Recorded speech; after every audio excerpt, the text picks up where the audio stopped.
तर्क से अमृत तुल्य सुगंध और सुवास निकलता है, कुतर्क के द्वारा विष निकलता है। सास बहू में कुतर्क। आप अगर तर्क है कि भाई हमने एक अपनी माँ को छोड़ा, दूसरी माँ हमको मिल गई, एक पिता छोड़ करके हम आई, एक पिता हमको हमारे पति के पिता मिल गए, वो पिता, अब ये कुतर्क हो जाएगा कि अरे ये हमारे पिता थोड़ी है, हमारे पिता तो वो थे मायके में, ये कुतर्क है। अब यहीं से अशांति शुरू हो जाएगी। अशांति का मूल कारण कुतर्क है। नमस्कार, मैं हूं रंजीत राव और आप लोग देख रहे हैं जनगढ़ की आवाज़। काशी विश्वनाथ मंदिर ट्रस्ट के अध्यक्ष रहे पद्मश्री आचार्य डॉक्टर हरिहर कृपालु त्रिपाठी महाराज जी को आप लोग सुन रहे थे और इस प्रसारण में आगे भी आप लोग सुनेंगे। आप लोगों को बता दूं कि बनारस के DLW के करीब स्थित पटिया में शिव शक्ति धाम में पद्मश्री सद्गुरु सरकार निवास करते हैं और वहीं स्थित माँ 18 भुजा माँ दुर्गा का दिव्य मंदिर है, जहां लोग दर्शन पूजन करते हैं और गुरु जी का आशीर्वाद भी प्राप्त करते हैं। आप लोगों को बता दूं कि यह गुरु जी के आशीर्वचन का भाग 3 का प्रसारण है। गुरु जी अपने पटिया धाम स्थित शिव शक्ति धाम से पूरे देश को संदेश देते हैं और देश के कोने कोने में उनके लाखों भक्त उनके आशीर्वचन को सुनते हैं। गुरु जी के आशीर्वचन का प्रसारण चैनलों पर भी होता है। अब आप लोग तर्क और कुतर्क के दुष्प्रभाव और सदप्रभाव को सुने और इसका लाभ उठाएं। आप लोग सुन रहे हैं पद्मश्री श्री हरिहर कृपालु त्रिपाठी महाराज को। तो तर्क से निष्कर्ष निकले वह जनोपयोगी होता है, देशोपयोगी होता है। और परंतु हमारे यहाँ किसी भी प्रक्रिया में कुतर्क का स्थान नहीं है। तर्क जो है वह व्यक्तित्व को, कृतित्व को, चरित्र को और देश को एक सर्वोच्च स्थान में प्रतिष्ठित करता है। परंतु कुतर्क से हमारे समाज का, जनता का, परिवार का, अब कहते कि कोई कुतर्क है, तर्क ये तुम्हारे पिता हैं, श्रद्धा करो। अब कुतर्क है, हम क्या जाने कि हमारे पिता हैं, अरे पिता में भी तर्क, वहाँ वो कुतर्क कहा जाएगा। हमारे चाचा चाची, हमारे घर के लोग बोल रहे हैं कि ये तुम्हारे पिता हैं, श्रद्धापूर्वक मानो, उनका पिता के तुल्य उनका आचरण करो उसके साथ, वहाँ कुतर्क नहीं काम करता। बहुत से स्थल ऐसे हैं कि भगवान कहाँ है, क्या करता है, यह कुतर्क है। तर्क जो है वह व्यक्तित्व को प्रकाशित करता है, वह अज्ञान रूपी अंधकार को मिटा करके ज्ञान रूपी प्रकाश को अंतःकरण में प्रतिष्ठित करके हृदय रूपी नेत्र खोलता है तर्क। जैसे नीचे पत्थर का फरसा है, ऊपर भी कठोर है चंदन की लकड़ी, दोनों कठोर, परंतु जब दोनों को घर्षण किया जाता है तो क्या निकलता है, सुंदर चंदन, जिसको ललाट में लगा दीजिए तो गम गम गम गम सुंदर त्र्यंबकम यजामहे सुगंधिम पुष्टिवर्धनम, खूब सुगंध आएगी। दोनों कठोर है, ऊपर का जो चंदन की लकड़ी वो भी कठोर, नीचे पत्थर वो भी कठोर, परंतु जब घर्षण किया गया तो एक सुंदर शीतल चंदन निकला, जिसको ललाट में लगाइए, गले में लगाइए, सुंदर मलयागिर चंदन की सुगंध गम गम गम गम फैलती है। तो तर्क से दोनों जब घर्षण हुआ तो घर्षण रूपी तर्क से सुगंध रूपी चंदन निकलता है, मलयागिर चंदन। पर कुतर्क से ये बिल्कुल नहीं निकलने वाला है। तो जिससे विष निकले वह कुतर्क है। दोनों के घर्षण से विष निकलने लगे, वह समाज के लिए, देश के लिए, परिवार के लिए बहुत ही अहितकारी है। परंतु तर्क के द्वारा अमृत निकले, सुंदर शीतल चंदन निकले, ऐसा तर्क, यही तर्क और कुतर्क में आमूल अंतर है। तर्क से अमृत तुल्य सुगंध और सुवास निकलता है, कुतर्क के द्वारा विष निकलता है।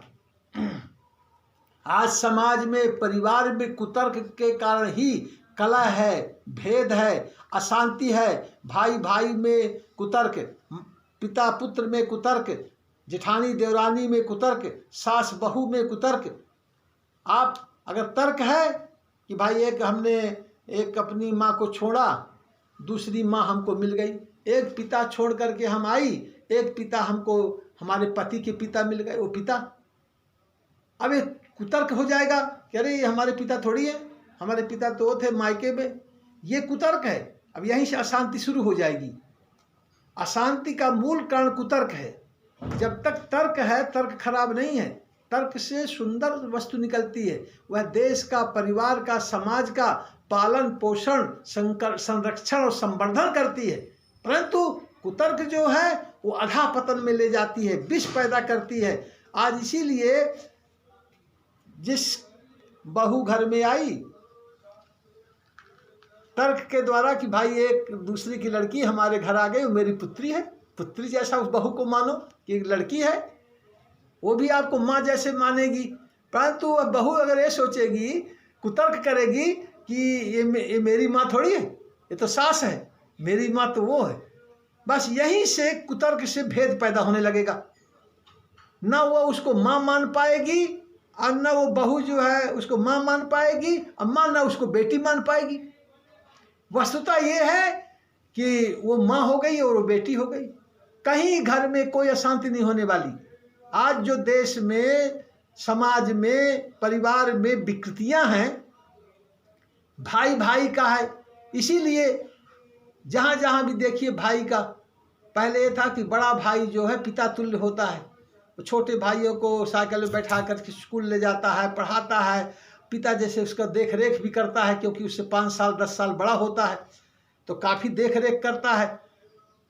तो आज समाज में इतनी विकृति है कि वो दूसरों से ज़्यादा शत्रु अपना भाई ही है। दूसरा तो बल्कि ट्रेन में, बस में आप जाते हैं, एक अपरिचित व्यक्ति भाई से भी ज़्यादा आपका प्रेमी निकल जाता है। आप जहाँ नौकरी करते हैं वहाँ कितने लोग मिल जाते हैं जो भाई से ज़्यादा आपको स्नेह देते हैं, और भाई से ज़्यादा प्रेम उससे हो जाता है। परंतु जो सगा भाई है उससे शत्रुता, उससे द्वेष, उससे नाना प्रकार का षड्यंत्र आपस में।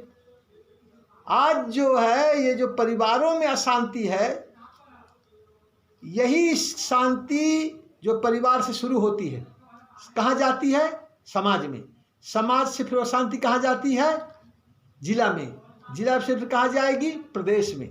प्रदेश से फिर कहाँ जाएगी? देश में। तो आज जो ये जो अशांति है, भेद है, कलह है, नाना प्रकार का ये जो मानसिक कौतूहल की भाग दौड़ है, इसका मूल कारण परिवार है। अपना घर पहले, अपने घर और परिवार में जब तक अशांति रहेगी, देश अशांत रहेगा। पहली श्रेणी है, पहली सोपान, पहली सीढ़ी। जब तक पहली सीढ़ी नहीं चढ़ेगी ऊपर पहुंचेगी कैसे? तो परिवार पहला सोपान है, पहली सीढ़ी है।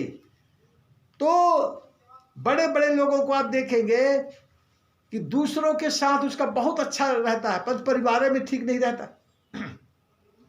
हमारे पत्नी का, हमारे बच्चों का कोई संकट आएगा तो दूसरे लोग ज़्यादा उसके पीछे ध्यान देते हैं, और हमारे घर के लोग ही कोई देख रेख नहीं करते। न कोई वहाँ पहुँचता है मौके पर, न कोई देख रेख करता है, बल्कि मज़ा उड़ाते हैं कि अरे ठीक भोग रहा है। तो ये जो विकृति है समाज में, ये सब केवल एक ही कारण है, ज्ञान। ज्ञान कहाँ से होगा? आश्रमों से, गुरुकुल पद्धति से। आज गुरुकुल पद्धति समाप्त हो गई। जो प्राचीन समय में गुरुकुल पद्धति थी, वशिष्ठ ऋषि का आश्रम, विश्वामित्र का आश्रम, याज्ञवल्क्य जी का आश्रम, ये जितने ऋषि होते थे, तो इन ऋषियों के आश्रम से मानव जुड़ा रहता था। आज जुड़ा भी है तो संकट में ये जो झोला छाप ज्योतिषी हैं, झोला छाप लोग हैं, इनके यहाँ तांत्रिक हैं, इनके यहाँ भीड़ लगी रहेगी स्वार्थ के कारण से। परंतु जिनके दर्शन मात्र से कल्याण होता है, उसको तपस्वी कहते हैं, उसको ऋषि कहते हैं, उसको आश्रम कहते हैं, उसमें रहने वाले को। उनके केवल दर्शन मात्र से डिस्चार्ज बैटरी चार्ज हो जाती है। जहाँ डिस्चार्ज बैटरी चार्ज हो जाए वही गुरुकुल है, वही गुरुधाम है, वही गुरुदेव का स्थान है, जहाँ डिस्चार्ज बैटरी चार्ज हो जाए। जब हम अशांत होते हैं, उलझन में होते हैं, हमको अशांति होती है, यही डिस्चार्ज बैटरी है। अब कहाँ चला जाए प्रश्न उठता है, भाई इसको अब चार्ज करने के लिए कहाँ जाए? तो गुरुधाम चला जाए, गुरुदेव के आश्रम में चला जाए, गुरुदेव के पास चला जाए, वहाँ कुछ क्षण बैठा जाए, कुछ उनका 2-4 शब्द श्रवण किया जाए, केवल सत्संग 2 मिनट बैठ जाए पास में, तो डिस्चार्ज बैटरी चार्ज हो जाएगी। तात्पर्य निगेटिव थिंकिंग, नकारात्मक सोच, पॉजिटिव थिंकिंग सकारात्मक सोच में बदल जाएगी। इसी को चार्ज होना बोलते हैं। जब आपके मन अशांत हो गया, नकारात्मक हो गया, नकारात्मक सोचने लगा, सब बातों पर निगेटिव निगेटिव निगेटिव निगेटिव सोचने लगा, इसका मतलब आप डिस्चार्ज हो गए।